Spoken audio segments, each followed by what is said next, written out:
Another Simple Favor is the brand new Prime Video original movie that just hit the streaming service at the beginning of May. This is the sequel to the 2018 film A Simple Favor, based off of the book. And once again, Paul Feig, who also directed Bridesmaids and Spy, returns to direct this sequel. Just like in real life, this movie also takes place years after the events of the first film. And Stephanie, played once again by Anna Kendrick, is now writing a book based off the events of the first movie while also continuing her vlog. But out of nowhere, she realizes that Emily, played by Blake Lively once again, is out of prison and is getting married. But out of nowhere, Emily asked Stephanie to be her maid of honor at this very luxurious wedding in Capri, in which she is marrying someone in the mob, Dante Versano, played by Michelle Morone. As everyone is now invited to this Capri wedding, something goes wrong, and Stephanie's trying to find out what exactly is going on. But also back from the first film is Henry Golding as Emily's now estranged husband, Sean, who is not too pleased about being invited to the wedding of her ex-wife. And a new addition to the cast is Allison Janney as Emily's aunt, Linda McCladden. The film is 2 hours long and is rated R. Welcome back, everyone, to a brand new review here at Max Talks Movies. My name is Max, and we're talking Another Simple Favor. So if you're new to the channel, guys, please hit that subscribe button and ring that bell for notifications. I do movie, TV show reviews, out-of-theater reactions, box office breakdown shows, movie franchise rankings. I do it all. So please subscribe, ring the bell. We're really close to 300 subscribers. Help us get there by subscribing. Comment down below. What are your thoughts on Another Simple Favor? Do you like this more or less than the original film? Do you wish you got to see this movie in a movie theater and not on the small screen? And if you have not seen it, tell me, are you going to watch the first one and watch the second one like a double header? Love to hear your thoughts in the comments. Also, would you like to see a third movie? Let me know in the comment section down below. And also, guys, please hit that thumbs up button. So going into watching Another Simple Favor, I had never seen A Simple Favor. And I watched it for the first time the night before I watched Another Simple Favor.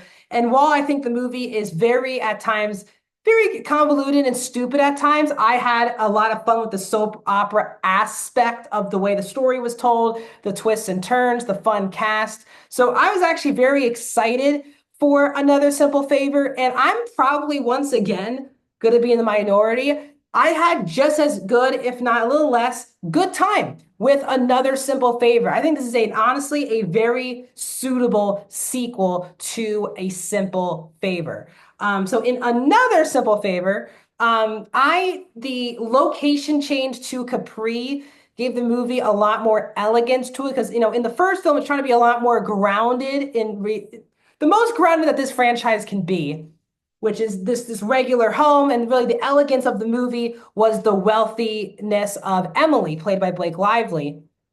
But here, the elegance, the wealth, the beauty also comes in the surrounding elements of the movie, because basically the entire movie takes place on location at Capri. It's a gorgeous movie, stunning dresses, suits, costumes for the entire ensemble.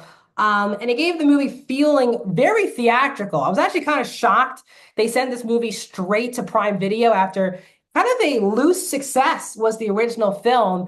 And after watching this on my TV at home, I'm actually kind of sad that I didn't get a chance to see this in the theater, because it felt very cinematic and a much bigger deal as it pertains to scope than the first movie. Also, like the first movie, this is a very likable and fun ensemble. I have never been the biggest Anna Kendrick fan, but for me, this is honestly my favorite work of her career in these two movies, because this is exactly the type of role that makes sense for her. She's very quirky, has a lot of dark comedy as well involved. And honestly, the movie always comes down to the chemistry between Anna Kendrick and Blake Lively, and they both have tremendous amount of chemistry. I'm not going to be here to tell you to not watch the movie or watch the movie based on what you think of Blake Lively, the person. I really enjoy her acting for the most part and love her in these two movies. I think she has a lot of good. She's clearly very likable. Like, you understand why people are want to keep surrounding themselves around her. But she clearly has a dark side, a sadistic side, but also a side where she kind of feels like she's in her own world. And at times it can be a kind of a complex performance in both films, and especially here, where you kind of don't understand why Emily invites the person who's trying to kill her in the last movie to be her maid of honor.